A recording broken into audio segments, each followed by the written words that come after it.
to them. Oo, and at saka yung size kasi talaga ni Damaso. Hindi mo pwedeng tawaran yun eh, kasi pwede siyang bumlock, pwede siyang pumalo, pwede siyang humulog. Although, syempre, pinapakitaan tayo ni Dante na kaya ko din yan. Yeah. Ito. Good game from Casey so far. Leading scorers natin, Pau de Guzman with 10 points to lead everybody. Lone player in double figures. Laika Tudlasan, adding to her total. She now has 7 points. Sa kabila naman, it's Angel Habacon with 9. Only 2 points though in the second set. Rayan Cañete with 6 and Janelle Bachar with 7. Moming Padillon with 8 points as well. All right. Arellano gets first blood here in the third. De Guzman. Cañete. Oh, sobra to. Quick reflexes by Ceballos. This is still alive and sent across. Good effort by Angel. Sam unable to score. So Sanbeda gets it. The intention was really nice though. Yung dalawang blockers natin na tumalon from Sanbeda, hinanap niya yung butas which is outside. Hindi lang umabot. But that was a good read kasi yung libero ng Sanbeda medyo naka-back up. So that would have been an open spot for that drop ball. Rare miscue coming from Adante to her setters or to her middles. Pero may error. Tinawag dito sa Lady Red Spikers. So 2-1 lead for the Lady Chiefs. Serving on deck, Laika Tudlasan. Tudlasan will start. 7 points. Hasn't been the best game so far for Laika, but she could start to feel her momentum and rhythm again. Tudlasan now with 8 points and the serve is ace. And again, minamaximize ng Arellano itong struggle ng Sanbeda. Malayo to sa iginagalaw ng Sanbeda dun sa first set natin. Bachar. Wow! That is a deep angled hit. Para dito kay Janelle Bachar. Look at this. You know, dinaplisan. Parang aabot nga siya sa net eh, pero hindi umabot. But you know, malaking bagay dito sa set natin na to yung scouting report ng Arellano. And if you're gonna see, isa sa mga coaches nila, tinuturo sa players kung saan dapat idalin yung bola. And you know, through hundreds of videos na pinanood ng scouting report nila, alam nila kung saan yung pinakamaraming mistakes na nakocommit nitong kabilang team. So ganun ka-importante yung scouting report. And yun yung pagiging tactical dun sa game of volleyball. Yeah. Dito si Sam Tira-Tira. Ooh! Just couldn't follow it up with a good serve. So after scoring, she gives it back to Sanbeda's side. This is Janelle Bachar. Starting it up. Is pang tahimik nung set 2 natin. KC. 11th point for Pau de Guzman. Down the line naman yung diskarte niya doon. Pau de Guzman. 5-33. Has been producing consistently. Running drop. Running attack para dito kay Bedural. But not quite the sharp hit that we usually see. Ito, tinip na lang niya. And yan ang advantage ng height. Here we go. Oof. Pablo again absorbing that serve. But Adante again. Yeah. These 1-2s by Casey Adante.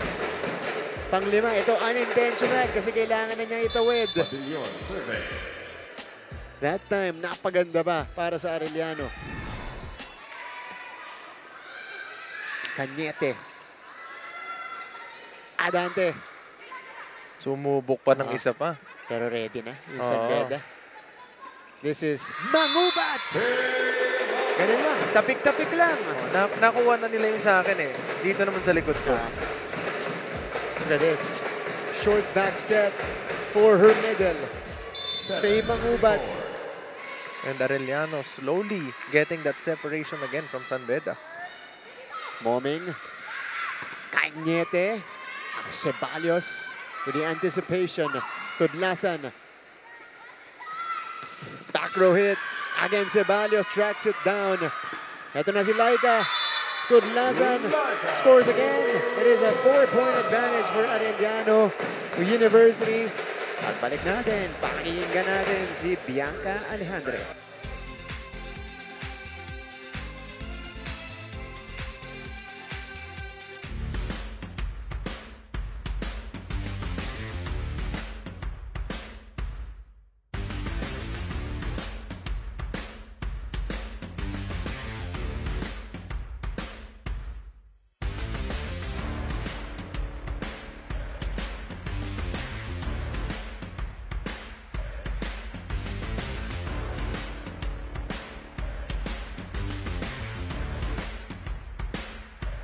A Season 100 Women's Volleyball Tournament. At this point, the Lady Chiefs are operating with no space for errors, just pure execution. Paalala pa ni Coach Obet Javier to work on their blockings, throwing in elements such as making clear court decisions to avoid miscommunication, highlighting yung willingness at tapang nila sa paglalaro. Dagdag pa ni Laika Tudlasan, reaction time daw ang nais nilang pagbutihin sa kanilang team, as well as an added sense of bravery na habang hindi pa tapos ang rally, there is still a chance to reverse the play. With both teams looking for breakthrough moments, one opportunity might lead a team to emerge stronger. That's all from courtside, Martin and Prince. Thank you, Bianca. Well, they've improved on that majorly in this match. Talking about the reaction time, they're reacting better to what San Beda has been giving them since set number 2. Kaya ngayon, 4, make that 3. Ang abante dito ng Arellano University, but Hiponia gets one back after the technical timeout. Siya naman ang sumubok. Siya naman ang sumubok nung ginagawa nito ni Adante. Mas mahirap yung kanya. Ang layo, ang layo nila. nun eh. Oh. Siyempre, mahirap kontrolin yan kung lalagpas or hindi, di ba? Yeah. With all the adrenaline going on. Ito, 8-5 tayo. Adante over to Laika Tudlasan. Pagangat pa lang ng bola, kung nakita niyo yung buwelo nitong ni Tudlasan. Alam niyo na eh. Tinan mo. Now serving, Look at this. Mangubat. Down the line. The right decision for Tudlasan. Especially facing 2 blockers at the net. Cañete, bumalik. Tulak mula kay Hiponia. Oh, siya rin daw, tama. Point for San Kung kay Beda. Adante, dun sa harapan at gitna yung hulog. Si Hiponia naman, dun sa likod. Sa gilid at likod. May puwersa yung 1-2 plays eh. Ito ni Hiponia. Hiponia. This is Patricia Hiponia. Adante. Uy, hirap nun. Erin Navarro with a smart decision. Uy, teka. Ilang tao doon? Sino mo to? Ayun o, libre-libre. Masubukan din nga. Masubukan din nga. Parang trendy ngayon yun eh. 7 Ayan. serving 7 9. serving 9. Uy! Lumihis yung serve neto ni Hiponia. 10-7. Now serving Adante. This is Casey Adante.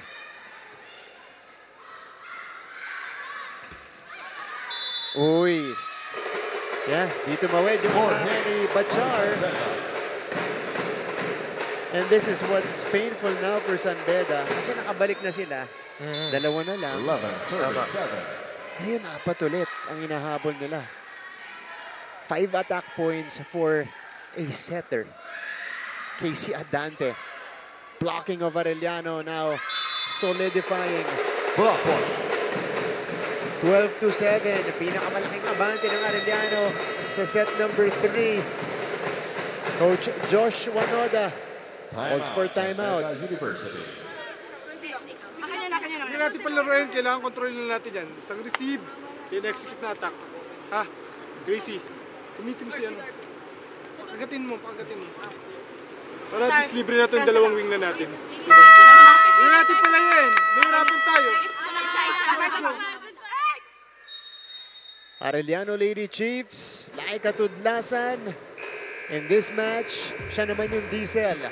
But recovered just in time to save the day for Arellano. She had 26 points against Mapua University in the 5-setter. Yes, 26 big points. And again, nakalagay nga kanina sa screens natin, diin kung diin. And yan ang pinapakita niya ngayon sa game na to. Bumuhos doon yung Laika Tudlasan.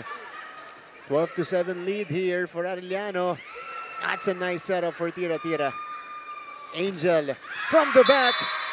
Single coverage by Sam Tira-Tira.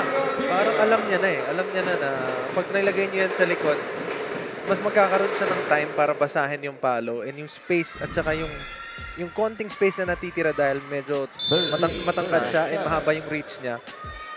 Mas mabilis siyang makakaabot dun sa block. Tinuro pa ni Sam kung saan tumama dito sa may wrist area niya. That's how over the net she was. So now she is scoring as well. Oo, yung placing itong San Beda ngayon is in shambles. They can't seem to figure out how to habulin itong mga bola at saan nila nilalagay yung mga atake nila. Nawawala yung fire nila nung set number 1. Din yung comeback win ng San Beda. Ever since that set 1 win, it's been all Arellano. Finally for Angel Habacon, she reaches double figures with 10 points. And again, binanggit kanina ni Bianca, isa sa mga talking points nito ni Coach Obet na kailangan ibalik natin yung blocking natin. Kailangan yung communication natin sa loob is mas gandahan pa natin, mas ayusin pa natin. And so far, effective siya para dito sa Arellano. And nakikita talaga natin yung impact ng blocking nila na kung ano yung pwedeng ibigay sa team nila. Oh, nicely done by Angel. Angel Habacon. Angled hit. Tignan natin nangyari dito kay Alec Pablo. Oof. Colliding with Pau de Guzman. 9-14. Medyo masakit yun, yung magkabanggaan kayo dyan sa loob. Oh. Diin kung diin. Yeah. Ito, they're checking on Alec Pablo. Masakit yun kasi medyo sa may leg or sa may pangabanda tumama sa lubong sila ni de Guzman And you see her shaken up. Medyo masakit yung ulo. So si Balios now will take over as a libero. Uy! Right intention. But just the wrong execution. A couple inches off the net. Yeah. Second technical timeout. Arellano is rolling here in the third.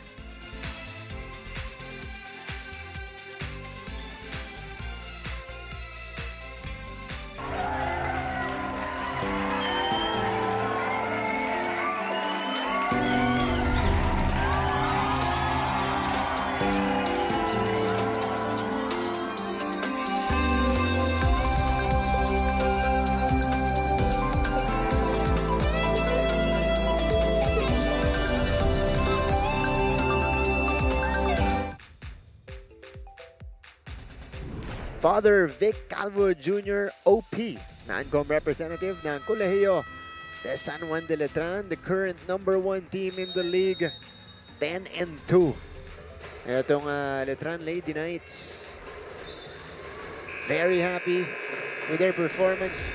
Dr. Lorenzo, non-com rep of EAC, congratulations to him on the NCAA Centennial Fun Run. He was the one who spearheaded that.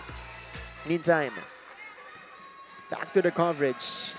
We are live on GTV and Heart of Asia. Nandyan din tayo live streaming sa NCAA Philippines and GMA Sports PH. Off the block para kay Janelle Bachar.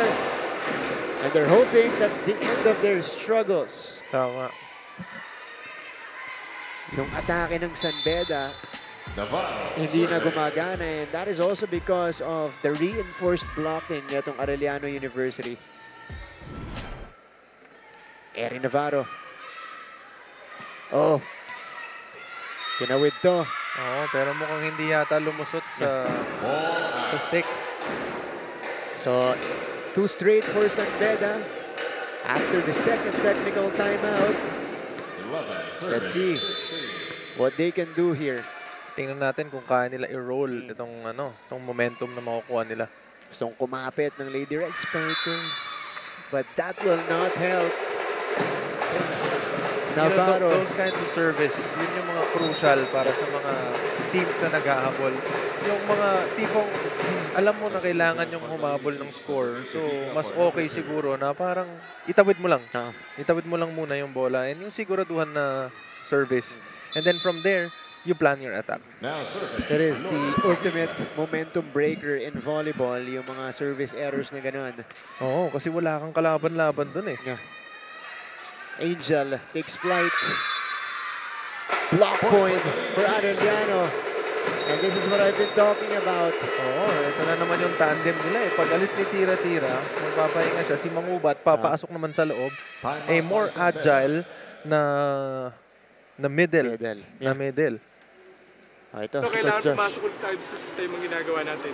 Kasi lumabas na tayo eh. Diba? Parang ang nangyayari, tinuo, nagiging Erin. Parang hangin na yung nagiging ano natin. Recover tayo, let's go, let's go! Recover tayo, recover. All one. Oo. Lost ang San Beda ngayon. You know, they're And again, indecisive. Yeah. no, the transition from one coach to another is not gonna be easy. And the system is gonna be new to them. And syempre, mistakes will be made. And you know, again, it's how you react and respond to those mistakes. Yun ang magiging important. Let's see how they respond after the timeout. Padillon! Moming! Scores! And Arellano has the 8-point lead. The Lady Chiefs continuing with the rampage dito sa ating third set. Alona Cagigla. Bachar. Ibibigay kay De Guzman. Quick reflexes by Campos. Angel will try. That is covered by Cagigla. Padillon. Si Campos naman nandun. Bachar catches the corner.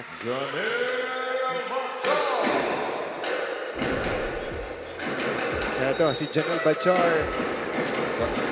Yep. Down the line. Sakto sa kanto. Doble palit para sa San Beda. Bachar and Hiponia comes out, or they come out. Espina and Molina coming Tingnan in. natin kung magiging okay itong pag-shuffle nito ni Coach dito sa lineup ng San Beda. This is Gina Espina, secondary setter. Ooh. That's a good serve. Forced a free ball, but Bedoral unable to convert. Good anticipation. That's Habacon getting a hand on it. Habacon. Adante keeps it alive. It's another chance ball. Espina over to Molina. Binuhay ni De Guzman. Padillon! What a rally. What a rally. Moming Padillon. Yung mga long rallies na ganyan. Habang nagsascramble yung kabila, siya napag-isipan na yung diskarte. Went for the down the line as well. Molina puts it through. 13-20. Lady Red Spikers need some answers. Oo, mahaba pa yan. Not too long ago, nung nagsuserve si Angel, nagrara ng San Beda. But Arellano has prepared better for her serve. Not this time though. That's good activity at the net. I mean, having those kinds of serves, to be able to counter-attack from those, medyo mahihirapan kayo. Pero pag nakuha mo yung first ball ng maganda at naitaas mo siya, chances are pwede kayo makakuha ng point. Ito, that one, bounce off the net. One motion quick, will not drop. Rayan, andun si Ceballos. Padillon. Oh, moment! 21-14. Ganito kabilis. Sumagot ang Arellano University. Oo, tsaka ang lalim ng pagkakadukot ni Moming sa palo na yun. Ano? Galing dito sa likod. Bago niya, diin kung diin. Pakros. Sabi nga ni Moming. Tudlasan! Through the blockers. 8-point advantage for the Lady Chiefs. Whatever the Arellano Lady Chiefs are doing, continue that. Napakaganda ng nangyayari para sa team nila ngayon, and they are maximizing whatever it is that's happening with Simbeta. Back row hit. Wide left for Angel. 23-14. Arellano 2 points away from taking the set and the lead in the match. Hiponya comes back in. So balik dalawa for Coach Josh. Katulad ng diskarte niya in the previous set. Moming Padillon. Now with 11 points. She had an ace earlier. Pero siya yung pinupuntahan ng Arellano, lalong-lalo na sa mga mahahabang rally natin. Tama. And syempre, props din sa mga staff natin dito, na iniisip yung kalagayan ng mga players natin. Palagi silang nandiyan dyan. Pag may nakikitang mga wet spots, pinupunasan nila agad. And with haste. Di ba? Para iwas disgrasya. Iwas disgrasya. Siyempre para safe din yung mga players natin. So maraming salamat sa mga staff natin na nandito ngayon. And siyempre sa mga manonood natin sa mga kanya-kanyang bahay, yung mga sumusuporta sa kanya-kanyang schools, mga nandito sa PhilHoil Eco Arena. Binabati namin kayo ng magandang hapon. Tudlasan! Ayan, napakagandang bati. Kay Laika Tudlasan. Set point. Arellano. Wind up. Put down by Laika Tudlasan. Paglabas ni Mang Ubad, tira-tira naman yung nandiyan dyan. So, parang walang difference. Yeah. And again, they have that luxury. They have very tall middles on this team. Cañete. Good reaction coming from Ceballos. Hindi nga lang napanindigan dun sa second ball. 16-24. 16, serving 24. This is Patricia Hiponya. Better give. And Casey almost doing it. Isa pa. Tinawid ulit niya. Huy! Ayan na naman po ang mga staff natin. Maraming salamat sa sipag. Hold on! Hold on! We're not yet done. There's a call on Arellano on the net touch. At i-challenge to ni Coach Obet. Panapos sana ng set yun. What could have been. And still. Pero hindi pa daw. Teka lang.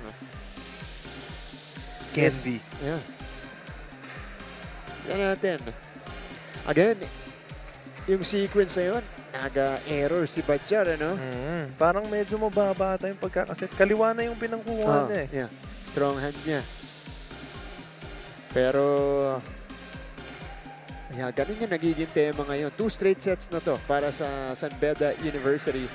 na medyo nagsustruggle talaga sila dun sa internal nung anim na nandun sa loob na they can't seem to find the proper placing para dun sa each player, dun sa mga drop balls nito ni Adante. And syempre, yung mga pumapalo naman din dito from Arellano. Hindi mo rin naman alam kung kanino ibibigay. Nagsitira-tira, mangubat, tudlasan, may De Guzman ka pa. Diba? Parang kahit ikaw yung San Beda, naguguluhan ka na nga eh. Tapos, yung set place pa ng Arellano is very unpredictable. Again, isa yun sa mga sinabi ni Coach Obet na kailangan i-spread mo yung bola. Hanapin mo kung sino yung mas mo-open. Huwag naman yung sa isa lang. And so far, it's been effective with Arellano. Nung si Adante yung humawak, busog lahat. Oo, busog lahat talaga. Yeah. Kumbaga, hindi mo alam kung sino yung papalo, kanino manggagaling yung atake. And iba-iba rin yung plays na tinatakbo nila. Okay. So, we have the review. Here's the challenge. Net touch, ha? Oo, parang may sumabit nga talaga. Yes. Parang may sumabit nga talaga. Dun sa reach na ito ni Tudlasan. They're right Ayun, there. yung kanan. Yung kaliwa. Yung kaliwa. Medyo sumabit nga. So, San Beda gets a breather. Good call din from our referee, syempre. Hiponya. KC brings it to Tudlasan. Binalik nung kaliwang kamay ni Navarro. One more time for a stronger attempt for Tudlasan. Oh, making sure this time it counts. And this one is the set ender provided by Laika Tudlasan. Arellano pulls ahead in the match 2-1. When we return, we'll proceed to set number 4.